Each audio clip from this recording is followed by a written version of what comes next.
A sabedoria secreta de Jesus Cristo. Biblioteca de Nag Hammadi.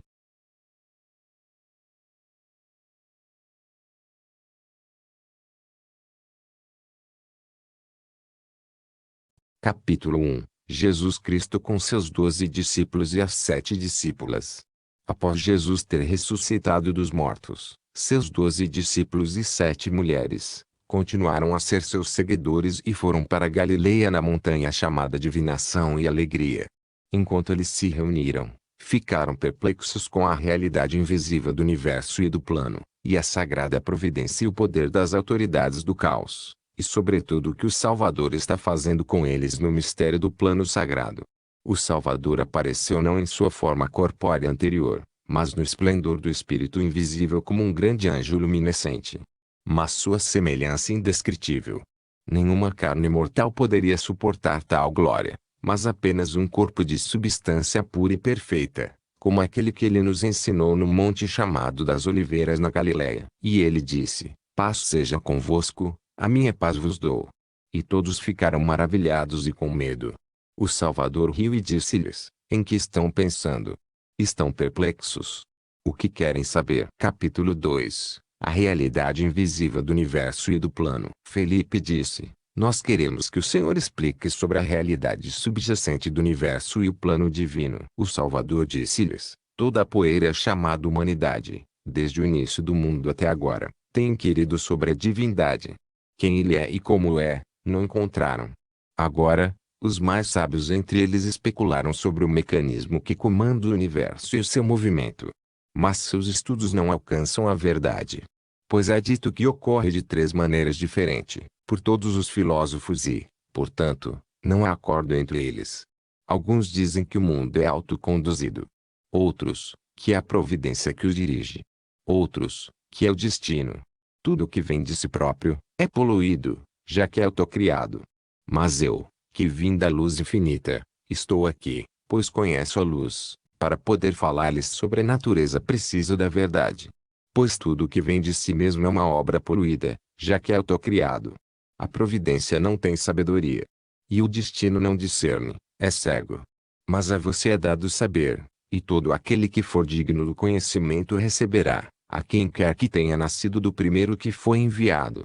Aquele que não foi gerado pela relação carnal impura, ele é um imortal no meio dos homens mortais. Capítulo 3. Somente o Salvador nos ensina a verdade. Mateus disse-lhe: "Senhor, ninguém pode encontrar a verdade a não ser através de ti. Portanto, ensina-nos a verdade." O Salvador disse: "Aquele que é inefável e indescritível. Nenhum chefe, nenhum regente dos céus, manipulador ou criatura do Gênesis desde a fundação deste universo até agora, conheceu aquele da primeira luz, exceto ele próprio, e aquelas pessoas a quem ele deseja se revelar. Eu vim daquele que habita com a primeira luz, Armosel, e, de agora em diante, eu sou o grande Salvador, imortal e eterno, o Salvador. Agora ele é eterno, não tendo nascimento, pois todo aquele que tem nascimento perecerá. Ele é o não gerado, não tendo começo, para todo aquele que tem começo tem fim. Já que ninguém o governa, não é governado por nenhum regente, ele não é nomeado pois quem tem nome é a criação de outro. Ele é inominável. Ele não tem forma humana, porque quem tem forma humana é criação dos arcontes. E ele tem uma aparência própria, não como o que você viu e recebeu, mas uma aparência extraordinária que é mais esplêndida que ultrapassa a todas as coisas, incluindo a visão magnífica deste universo. Ele olha para todos os lados e vê a si mesmo. Já que é infinito, ele é sempre incompreensível, a mente humana não consegue compreendê-lo. Ele é imperecível e não tem semelhança com nada. Sua bondade é imutável. Ele é perfeito. Ele é eterno. Ele é abençoado. Enquanto é desconhecido, ele se conhece permanentemente. Ele é incomensurável.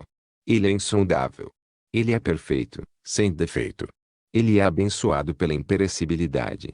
Ele é chamado de Pai do todo o universo. Capítulo 4. Como antepassado aparece aos perfeitos. Filipe disse: "Senhor, como então, ele apareceu aos perfeitos?" O Salvador perfeito disse-lhe: "Antes da existência de tudo o que está visível, a majestade e a autoridade do Pai estavam presentes neles, visto que ele abrange o conjunto das totalidades, enquanto nada o envolve. Pois ele é mente total, empenhada em pensamento e consideração e reflexão e racionalidade e poder. Todos os perfeitos também têm estes poderes. Eles são igualmente as fontes das totalidades. E toda a sua raça, do princípio ao fim, estava em sua presciência, a do Pai infinito e não gerado. Capítulo 5. O Salvador vem do infinito para revelar. Tomé disse a ele: Senhor, Salvador, como os perfeitos surgiram e por que eles se tornaram visíveis. O Salvador perfeito disse: Eu vim do infinito para tornar estas coisas visíveis para vocês. O Espírito que era o gerador, já que ele tem o poder criador e a natureza de um doador de vida. Eles surgiram para que a grande riqueza que estava escondido dentro dele tinha necessidade de autorrevelação. Por causa de sua misericórdia natural e de seu amor, ele sozinho desejou gerar vida de si mesmo, para compartilhar e desfrutar de sua bondade com ela. Em troca, esta bondade foi concedida a outros espíritos da geração inabalável, progenitora de corpos e frutos, glória e honra, compartilhando de sua imperecibilidade e graça infinita nos aeons eternos, a fim de que este grande tesouro imperecível do Deus autogerado pudesse ser revelado. Ele é o Pai de todos os seres imperecíveis e daqueles que viriam a existir depois. Mas eles ainda não haviam sido revelados ao universo de visibilidade. Agora, existe uma grande variedade entre os imperecíveis. Ele gritou, dizendo: Quem tem ouvidos para ouvir sobre os seres do infinito, ouça, e eu tenho me dirigido aos que estão acordados. Ainda assim ele continuou e disse: Tudo o que veio do perecível perecerá, pois veio do perecível. Mas o que veio do imperecível não perece, mas se tornará imortal. Então, muitos homens se perderam porque não conheceram essa diferença, e eles morreram. Capítulo 6. Como vamos saber o infinito? Maria disse-lhe: Senhor, então como vamos saber isso? O Salvador perfeito disse: Renuncie ao domínio visível, encerre com as coisas visíveis, então se aproxime a partir do domínio do invisível, e a própria fonte do pensamento te revelará como a fé no invisível pode ser encontrada no domínio visível. Essas coisas que são do Pai não gerado.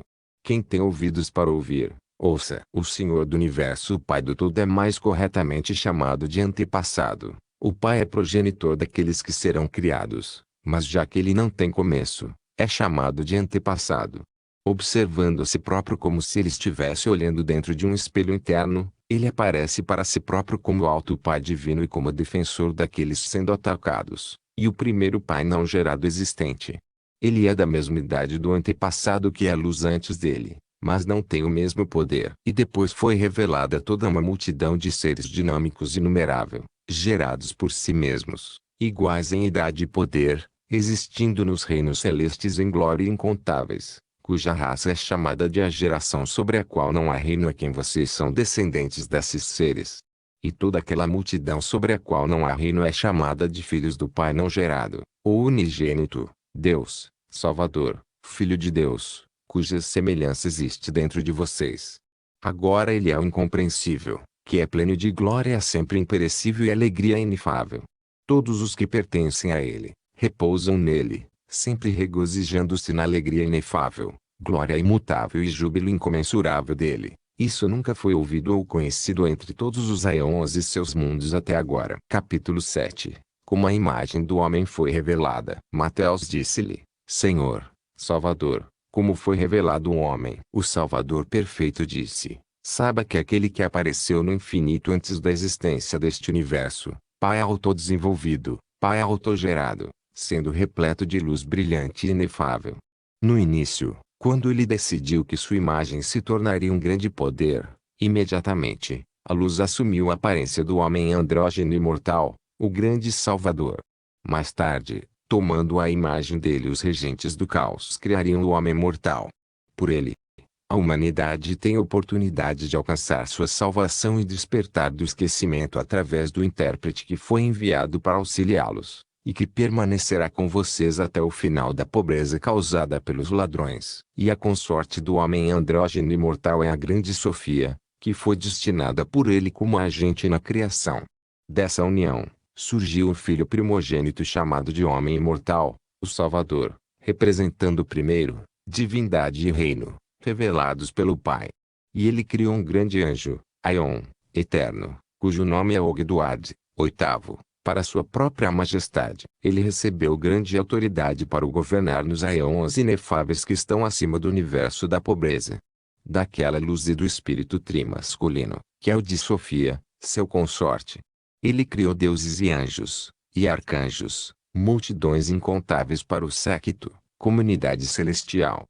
E o espírito de sabedoria de Deus, deste modo originando divindades e reinos. Portanto, Ogdoad é chamado de Deus dos deuses, Rei dos reis e Senhor dos senhores. O primeiro homem tem sua mente e pensamento únicos, assim como o pensamento, proteinoia, pois ele é capaz de refletir sobre o passado e futuro, racionalizar problemas, e viver neste tipo de poder. Todos os atributos que os seres eternos possuem são perfeitos e imortais. Em relação à imperecibilidade, ele igualava o Pai. Mas, em relação ao poder, eles são diferentes, como a diferença entre pai e filho, filho e pensamento e os restantes. Como eu disse antes, entre as coisas que foram criadas na eternidade, o mônada, união, está em primeiro lugar. E depois de tudo, tudo o que foi revelado foi gerado do poder do primeiro homem. E do que foi criado, apareceu tudo o que foi elaborado, do que foi elaborado apareceu o que foi formado, do que foi formado, o que foi nomeado. Assim está explicada a diferença entre os não gerados dos gerados do começo até o fim. Capítulo 8. Homem e filho do homem. Com qual deles este filho está relacionado? Então Bartolomeu disse-lhe, como é que ele foi designado no Evangelho homem e filho do homem? Com qual deles, então, este filho de Deus está relacionado? O santo disse a ele, saiba que o primeiro homem Adão é chamado de gerador, Deus, mente auto-aperfeiçoada. Ele refletiu com a grande Sofia, sua consorte, e revelou o seu filho primogênito e andrógeno. Seu nome masculino é primeiro gerador, primogênito, filho de Deus. Seu nome feminino, primeira geradora, primogênita, Sofia, mãe do todo o universo. Alguns a chamam de amor e o primogênito é chamado de Jesus Cristo, o Salvador. Visto que tem a autoridade de seu Pai, ele criou uma multidão inumerável de anjos do Espírito e da luz para o séquito. Capítulo 9. Aquele que se chama homem e a sua glória. Seus discípulos disseram-lhe, Senhor, revela-nos aquele que se chama homem, para que também possamos conhecer a magnitude da sua glória. O Salvador perfeito disse, quem tem ouvidos para ouvir, ouça. O Pai primeiro gerador é chamado de Adão, olho de luz, porque ele veio da luz resplandecente. Seus santos anjos sagrados são indescritíveis, inefáveis e sem sombras, e sempre se regozijando com alegria em suas habilidades de raciocinar e seus brilhos, que eles receberam de seu Pai. Toda a soberania, aeons, do Filho do Homem, que é chamado de Filho de Deus, está cheio de alegria indescritível, inefável e sem sombras e júbilo imutável. Eles regozijam em sua glória imperecível, que nunca foi ouvida até agora, nem foi revelada para os aeons do caos, e os seus mundos que vieram depois. Eu vim do autogerado e da primeira luz infinita, para que eu possa revelar tudo a vocês. Capítulo 10. Como eles desceram das invisibilidades imortais para o mundo que morre. Novamente, seus discípulos sagrados disseram, diga-nos claramente como eles desceram dos aeons imortais e invisíveis para o mundo cheio de morte e agonia. O Salvador perfeito disse, o homem imortal perfeito consentiu com Sofia, sua consorte, e revelou uma grande luz andrógena. Seu nome masculino é Salvador, genitor da raça perfeita, o Salvador. Seu nome feminino é Sofia, geradora do todo o universo. Todos os que vêm para este mundo, vêm como uma gota da luz e são guardados pela luz, e foram enviados por ele, para o universo do Arconte, para que sejam moradores do Todo-Poderoso, o Salvador, aqui, e possam revelar para a humanidade sobre a existência dos grandes aeons sagrados, e dos seres eternos e inefáveis que habitam na luz infinita. Mas, por causa do vínculo do esquecimento, que acomete todos os que nascem no mundo, eles foram reprimidos, pois, prendiam a vontade de Sofia, de que a verdade pudesse ser revelada através deles para o mundo da pobreza, ou seja, sobre a arrogância, a cegueira e a ignorância dos regentes do caos. Mas eu, o Salvador, vim dos grandes aeons celestiais pela vontade direta da grande luz majestosa. Escapei desse vínculo da escravidão da atmosfera, cortei a obra dos ladrões, despertei aquela gota que foi enviada pela vontade de Sofia, para que cada um possa gerar muitos frutos através de mim, e esta glória seja revelada, e a Sofia também possa ser justificada em relação a esse defeito, para que seus filhos não se tornem novamente defeituosos, mas possam alcançar honra e glória e subir até seu Pai, e conhecer as verdadeiras palavras de luz.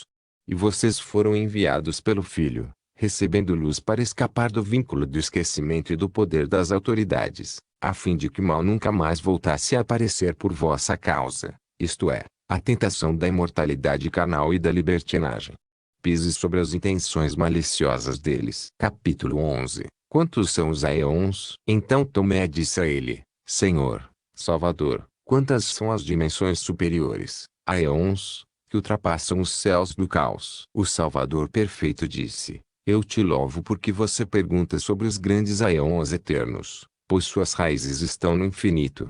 Agora, quando aqueles que eu descrevi anteriormente foram revelados, o Pai autogerador criou 12 dimensões celestiais, aeons, para a glória e acomodamento do séquito de 12 anjos. Todos estes são perfeitos e bons. Então apareceu o defeito da mulher, que resultou no surgimento deste universo e seus regentes. Tomé continuou: Quantos são os aeons dos imortais, a partir do infinito? O Salvador perfeito disse: Quem tem ouvidos para ouvir, ouça. O primeiro reino dimensional, aeon, principal é aquele do Filho do Homem, primeiro progenitor que é chamado de o Salvador, genitor da raça perfeita, que apareceu. O secundário, aeon, é o do homem, primeiro gerador que é chamado de Adão, olho de luz, o grande Salvador. Em seguida vem o reino dimensional, aeon, dos filhos dele, a geração sobre a qual não há reino. E ainda maior o aeon do Deus infinito e eterno, o aeon autogerado dentre os aeons, que envolve o aeon do Filho do Homem e do Homem, e todos os imortais que eu descrevi acima, que surgiram por causa de Sofia, que está no primeiro aeon. Esse é o aeon acima do sétimo, oitavo, Ogdoad. Agora o homem imortal revela as altas dimensões celestiais, aeons, e poderes e reinos, e dando autoridade a todos os seres que aparecem neles, para que eles pudessem exercitar suas capacidades de forma limitada, acima daqueles que estão no caos. Pois estes concederam uns com os outros e revelaram toda a magnificência do próprio Espírito, luzes numerosas que são gloriosas e incontáveis. Estes foram chamados por números e nome. O primeiro foi chamado de união e repouso e o terceiro foi denominado Assembleia, pela enorme multidão que surgiu e se revelou de uma só vez. Por conta das multidões se reunirem e se unificarem num reino particular, nós o chamamos de Assembleia do Oitavo Céu. Sendo o andrógeno era denominado em parte com características espirituais masculina, chamado de Assembleia, e em parte com características femininas, chamado de Vida, para que pudesse ser demonstrado que todas as dimensões celestiais, aeons, de uma mulher, a mãe, vieram à vida.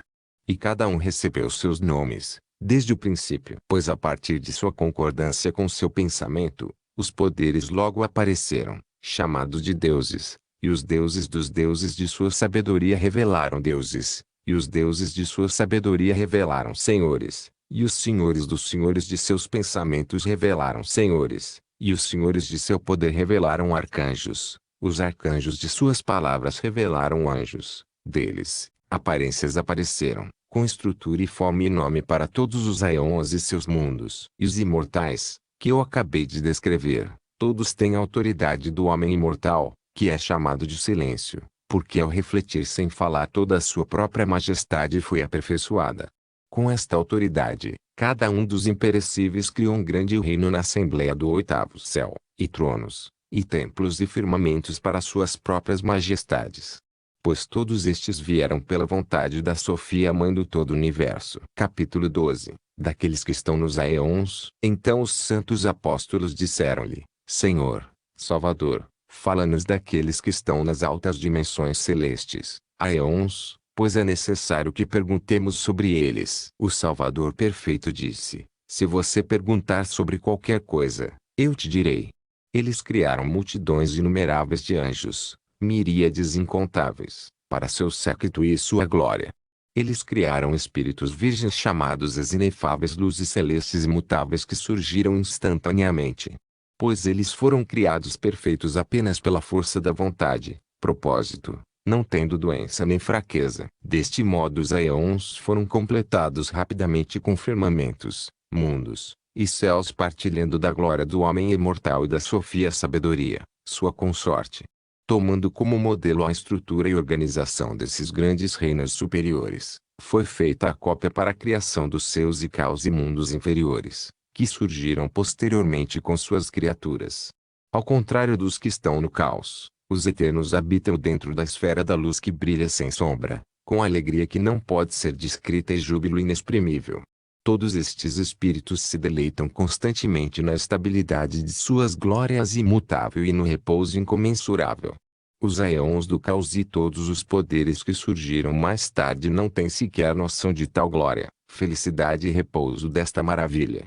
Agora, tudo o que acabei de dizer a vocês, eu disse para que vocês possam sair daqui e brilhar em luz acima deles. Capítulo 13. De onde vêm os discípulos? Para onde vão e o que devem fazer aqui? Maria disse-lhe: Santo Senhor, de onde vêm os teus discípulos? Para onde vão e o que devem fazer aqui? O Salvador perfeito disse a eles: Vocês devem saber que a grande Sofia, amando todo o universo e consorte do Pai Eterno Criador, desejou formar um reino sozinha, sem o consentimento do seu consorte masculino.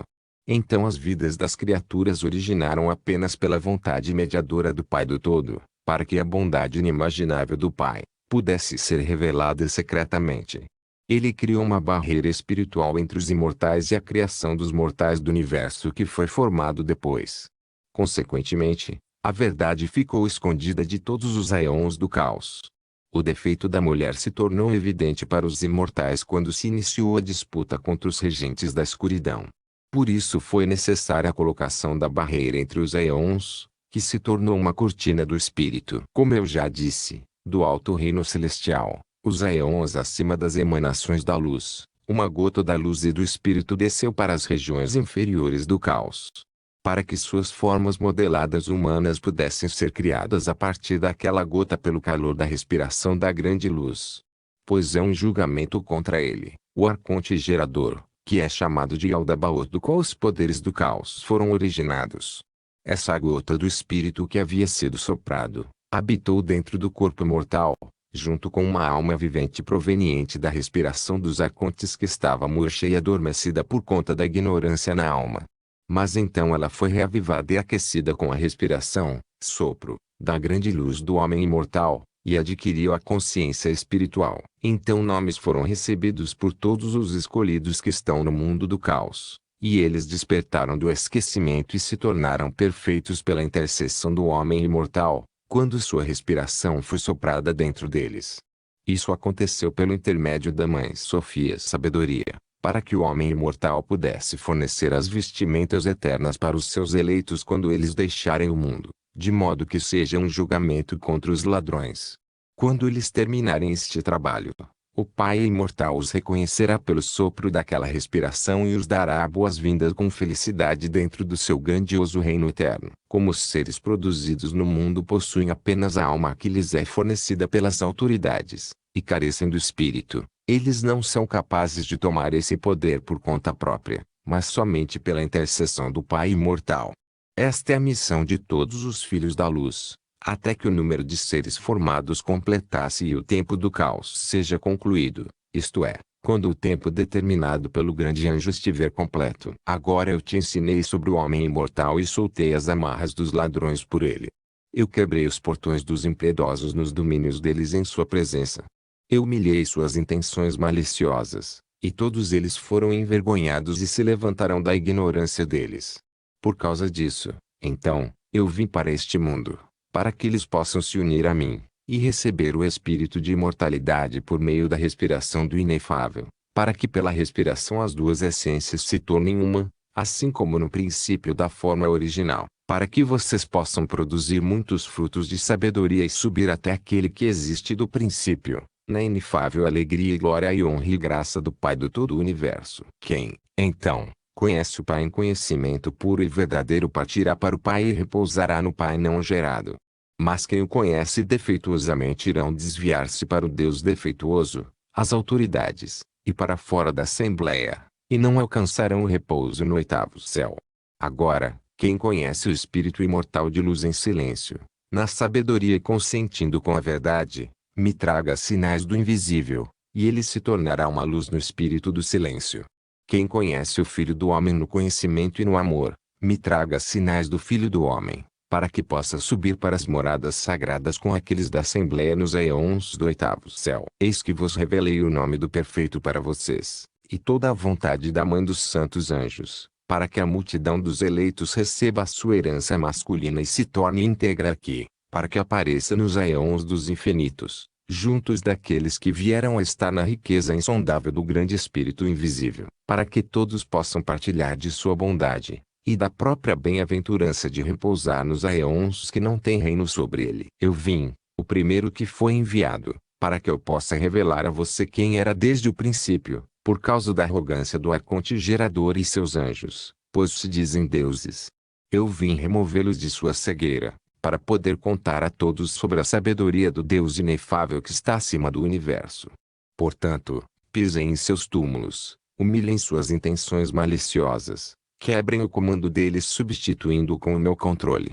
Eu dei a vocês autoridade sobre todas as coisas como filhos da luz, para que vocês possam pisar em seus poderes com seus pés. Estas são as coisas que o bendito, o Salvador, disse, e ele desapareceu deles.